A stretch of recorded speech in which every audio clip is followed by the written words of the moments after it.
Greetings. Michael Kahn here, author, journalist, and revolutionary. I'm going to give you a little autobiography now.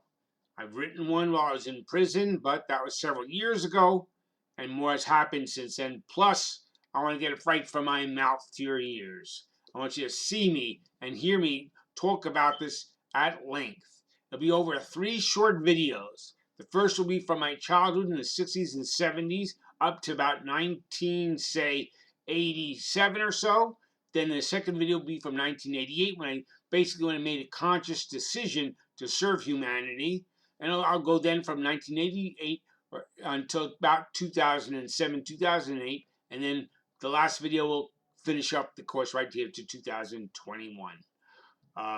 Stay tuned for a really thorough and explanatory description of my life, what brought me to this point and what made me who I am today, who is able to serve you and the people and to lead in revolution. You'll see what qualified me, what developed me, and the people that were instrumental in the success I've so far enjoyed. People, we are who we are made to be. There are no born winners and no born losers. A bad start does not mean a bad finish. And a good start does not mean a good finish.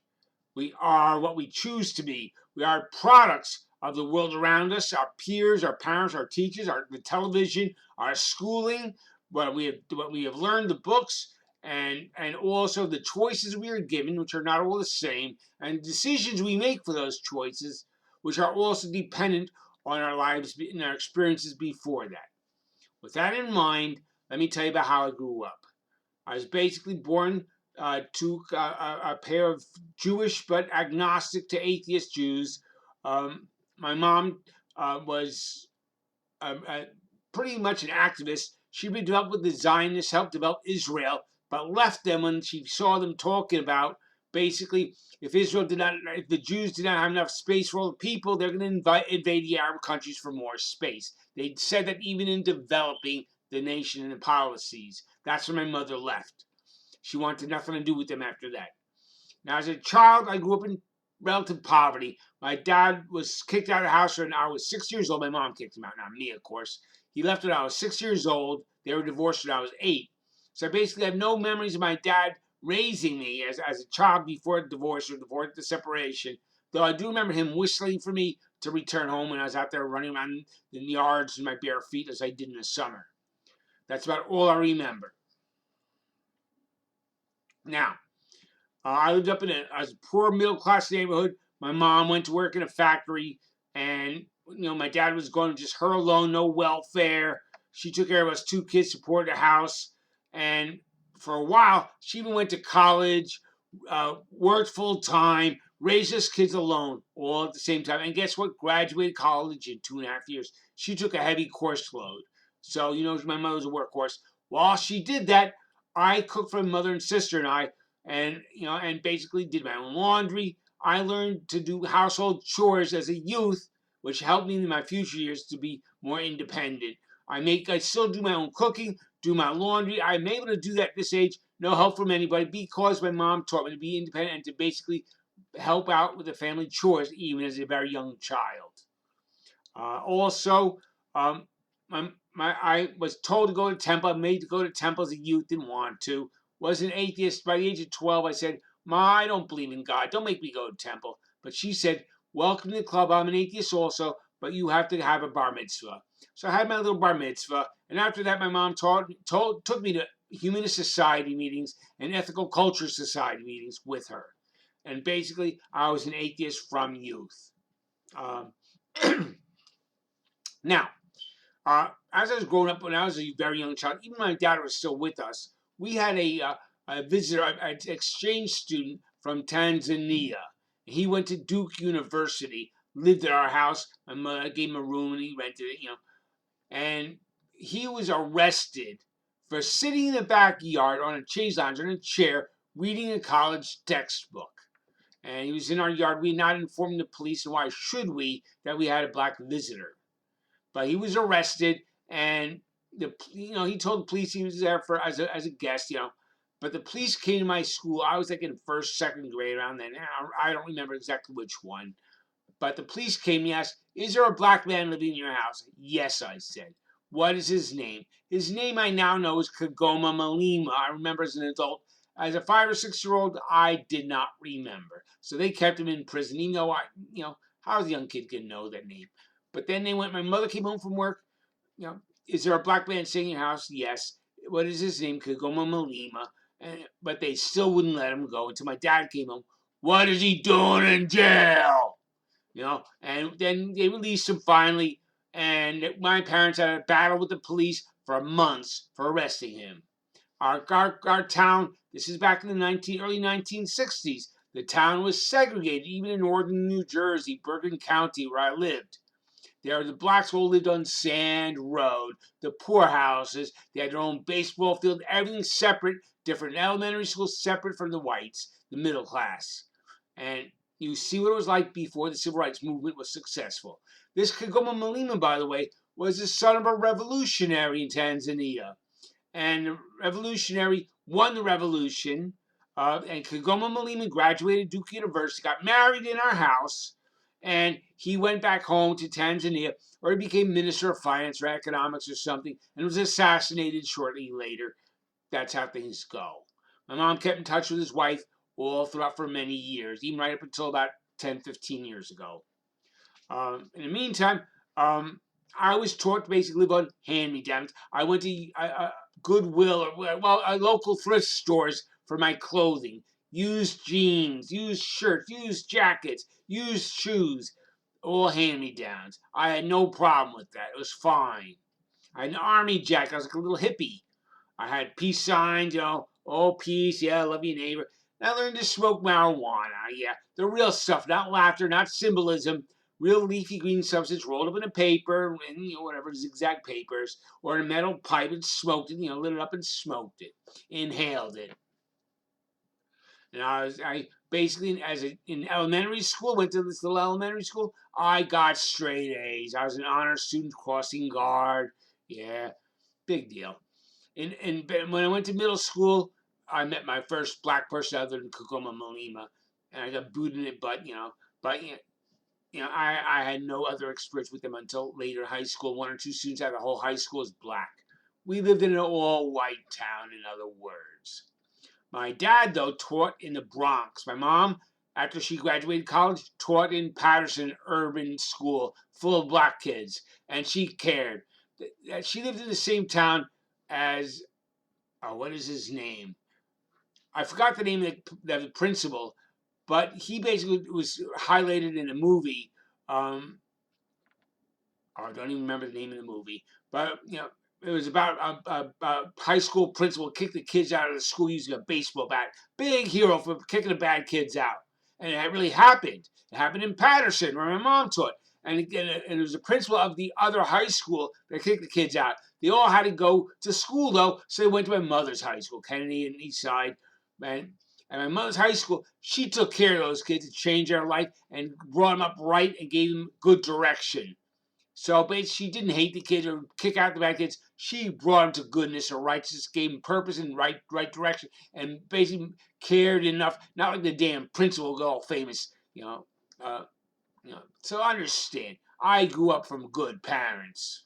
Yeah, my mom had a terrible temper, yelled and screamed, and I would scream back because that was just my way. That's what I learned. And I got angry, whatever. But my mom, she had right. She had meetings. She had Indian people, the saris, African people. They're called, and they came and had meetings till 2, 3 o'clock in the morning. I was not aware of the meetings, what they talked about, what they said. I just saw them gathering at night, and coming at it. And my mother also said hippies come in their bus, minivans, getting off there, and they gave me the whole Earth catalog. They talked about free schooling, and it was not about a free, no-cost education. It was about studying the subject you wanted to, not being spoon-fed misinformation as they knew was happening. Remember, this is at the time of the Vietnam War and the draft. These kids were rebels. These college students, they knew the truth. It's not like today when you believe that the Twin Towers were done by Arabs. Go kill off the Arabs. It's a good thing. No, it's time of Vietnam. We knew that Vietnam was a French colony, and that the Vietnamese were fighting for their freedom, and that they had a constitution just like ours. And the kids didn't want to go kill them. They knew the truth. There was a draft. They were draft resistors. And that's how I got to grow up knowing and challenging authority, knowing that authority lies and deceives and murders and is evil. I knew that from youthhood. I was not deceived. My mom taught me to think a little bit and have compassion and not to hate blacks or other people because they come from different lands and don't speak our language like they do or don't look like us. I taught to be open-minded, not to believe the media so much. I grew up knowing this stuff because I had a mother to teach me. My dad too. My dad would tell me about all his legal escapades. He was constantly brought to court by employers, other people who wanted to sue him and take him down. And he won every single case. Never had a lawyer though, but he fought himself. He had a brain. Okay. Now, as a youth, as a little hippie, did my marijuana. And in high school, at first, I was with the scholars, the good kids. Then it's my smoking marijuana and hanging out with the hoods of the group. This is not a city. I lived in a small suburban town, slower middle class. There were no bad kids in the high school, but the kids I hung out with were the closest thing to find out the hoodlums. They basically would boss him, as they call it, pound each other in the back and do little slap fights. But nobody got beat up. But they would smoke marijuana, so I got that from We're like little civil disobedience, maladjusted kids who wanted to raise a little rebellion. Not bad, just a little rebellion. And I was the soft kid who couldn't think, and they called me like tag along. But I did well in school, so they basically respected that, and they liked me. But I was a favorite. They knew I was in the natural realm, and by the way, I am still in the natural realm. And I'll talk about my survival training later. But I know there's the other realm that most people are in, almost everybody. But I'm not in that. I'm in the natural realm, but I'm damn smart, damn good. That's why I'm still in the natural realm, and now I'm damn strong too. But as a kid, I was not out to fighting, and I wasn't tough. And by the time I was finished high school, I was a C student because I wasn't studying. I'd gone to to marijuana and thinking about sex, with girls and stuff, and I had it with studying. As a very young kid, I was reading a lot though. I read a lot of Russian authors. I'm of Latvian grandparents. All four grandparents are Latvian. That's sometimes under Polish control, sometimes under Russian control. Latvia, Lidvox they call them now. But basically, I was proud of that, and I would read Dostoevsky, Pushkin, Gogol, Tolstoy, the Russian authors, and I would read some Tolkien, Charlotte's Web, Andromeda Strain, good books, Huckleberry Finn, that taught basically, I took it all literally. I did not know how to interpret or how to get lessons from the books. I just read them for entertainment. I was not that smart back then. It is what it is. But I learned to think now, and I'll tell you how as we go along. Now, because I smoke marijuana does not make me bad. I quit when I was 19 years old. But let's go back a little bit. I went to college. I assumed I would. My mom believed in college education. I did too. I wanted to be a thinker. I was not interested in a career and lots of money. Never in my life. I went to Livingston College, part of Rutgers, to basically learn to be a writer. And even back then, I wanted to write fiction books, but I wasn't practicing the writing at all. I went to school. When I do college, I smoked reefer. I went after the girls. When I got to college, all the kids were doing like locker room talk. Talk about sex, sex, sex. I thought I was the only one who wasn't getting it. So what I do, I targeted a nice, okay looking girl. Not too pretty. I figured I'd never get a pretty one in bed. But I went after this girl. Turns out she's a born again Christian. Yeah, made me say I wanted to believe in Jesus. That's what I said to get into her pants. I was not the best kid out there, but I did. She let me, a good Christian, Okay, and 2 days after our sex, it happened to me one day after my birthday. 3 days after my birthday, I basically started having delusional thinking, paranoid thinking. It started at a party where I had hash brownies, some alcohol, some opiate, hashish, drugs. But it was the sex, I believe, that caused it. And I was getting paranoid. Started thinking that everybody wanted me to have sex, to explode with anger. That would bring me into the right realm of living with everybody else. and I did not know what the realm was like. I had no clue. But I thought I was like a retard because I was not in that realm. And the guy was making at that party. He showed me some cartoons he had made of a monkey astronaut. Now I thought I was that monkey astronaut making fun of. And I saw people ridiculing me, as indeed they did. Well, not everybody, of course. Some people ridiculed me, and I thought everybody wanted me to have sex to help me out, break out in anger, hurt people that bring me into smartness and reality. I was delusional, in other words, and I was committed to a hospital, and I was there for 6 months. Came out medicated. I did not want the medication.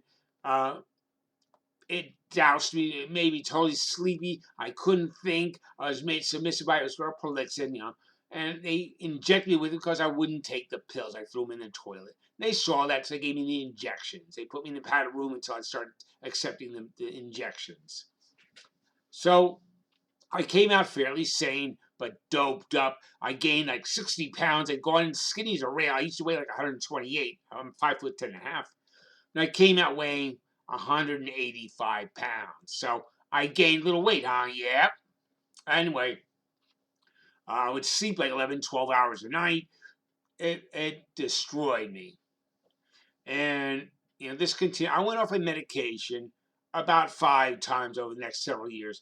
Each time I ended up in a hospital. And I had some suicide attempts in that time because I had panic attacks due to the medication. I knew it was medication. Whenever I went off the meds, no panic attacks. So understand. They gave me Xanax for the panic attacks. It didn't help. And I didn't like the idea. I knew it would addict me. I threw it away. And it didn't really help anyway. It was like for people who want to get high. That's not me. Yeah, I did my marijuana. I still do it, though I quit at the age of 19, a year or two later. But here goes. By the way, the ones I smoked the marijuana with, they respected me for quitting it. They saw I was being an individual and not following them anymore. And at that time, I started going to mental health programs, part-time, well, actually, full-time work at times. I worked in a factory. I worked since like the age of 14. I took care of dogs and walked them and fed them while people were out waiting vacation, took care of their pets.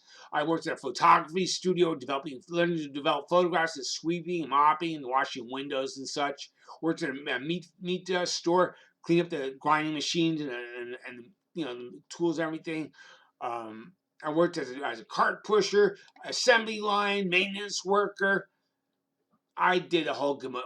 That's a job, 6 months or so. Do a fair job, not a great job. Do a fair job. I was a kid, and I learned that basically minimum wage, unskilled labor jobs.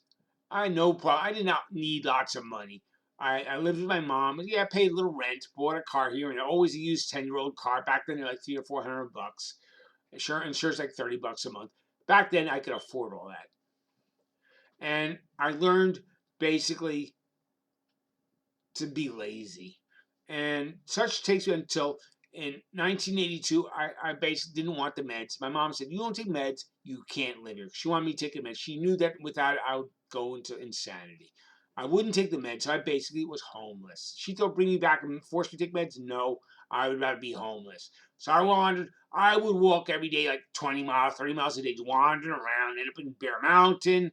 I end up in this shelter, that shelter in New York City, went to Philadelphia, sold ladies' purse in Philadelphia because I was basically homeless and not a penny in my name. And so I robbed the purse to get bus money back. And they saw me doing it. A whole bunch of people chased me. I dropped the purse, ran, got caught by police, ended up in jail for a month and a half. Went to court. Yeah, I confessed, apologized. Okay, time served, and a year probation. Fine. But this is what happened. But that was in 1982 to 83. And by the way, I started thinking when I was in the hospital out of meds. When I was out of meds, I was in the hospital for 4 months out of that 10 months. And I was homeless. 4 months. I was hospitalized, and I learned to fight in a hospital. I was in a Rockland State Hospital, and they're tough, big people, and they're beat up everybody. Are bullies. But I was like 27 years there, or 25 years. So I forget. 25 years old. I basically started push-ups, sit-ups. I learned to fight back. Then I gave one guy a bloody nose, and he backed off then. Then I punched the wall, broke my hand, they put a cast on it. Then nobody fought in that place for a while because they knew if they did, I'd be defending the guy being beat up with a cast on my hand that would hurt them. And they saw that, and I basically was able to protect the people. And that's basically how I learned to fight bullies. I was still kind, though. I wasn't touching anybody, especially when I'm on meds, because it made me submissive. But I got back. I committed a suicide attempt again in the New Year's Eve of 1984-85. I spent all of 1985 hospitalized, first in a county hospital, then in a state hospital. And they taught me to be submissive, to listen to what you're told to do, to be obedient, that I'm stupid. I can't think, so trust in the doctors and the system. They'll take care of you, take care of me. You know, to believe everything they say, trust them, take the meds, and also when people ridicule me, let them, because that's they're protecting you from sex, from bad attention. And if you're submissive, they'll abuse you, then they'll collect the bad sex, bad attention, and you don't have to have it. And I was taught to be a doormat, and that was my experience in the hospital. I got out in January of '86. By the way, I'd been smoking for about 7 years, cigarettes for about 7 years then. I quit it while in the hospital. I've not smoked a cigarette since January 1986. But I got out in '86, as I said, and I had to go to a mental health program. It was mandated, Actually, I obeyed. I did as told to. Went to went back to my mom's house. A little short time out in a 19. No, so I went to right to a group home and transferred from one group home to another. Only one transfer because they wanted me a higher level. I was high functioning. At first, they thought I was going to be low functioning. I was in a hospital for a year, yeah. But I came and they saw I was high functioning. I was sane, well, relatively so. And they started to basically put me in a program to take up my days because mentally ill people with schizophrenia, as I've been diagnosed with, can't function, they tell you.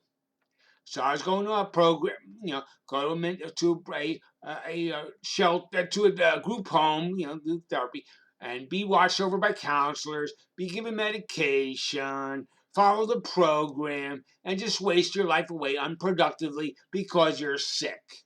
I didn't buy that. I didn't want that. Spent a whole year in a hospital being served. I was sick of it. I want to help others too.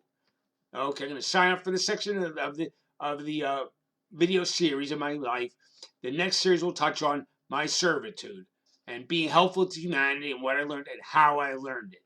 And we will certainly see the program, what affected me and why. Have a great day. This is Michael Kahn, author, journalist, and revolutionary, signing out for now.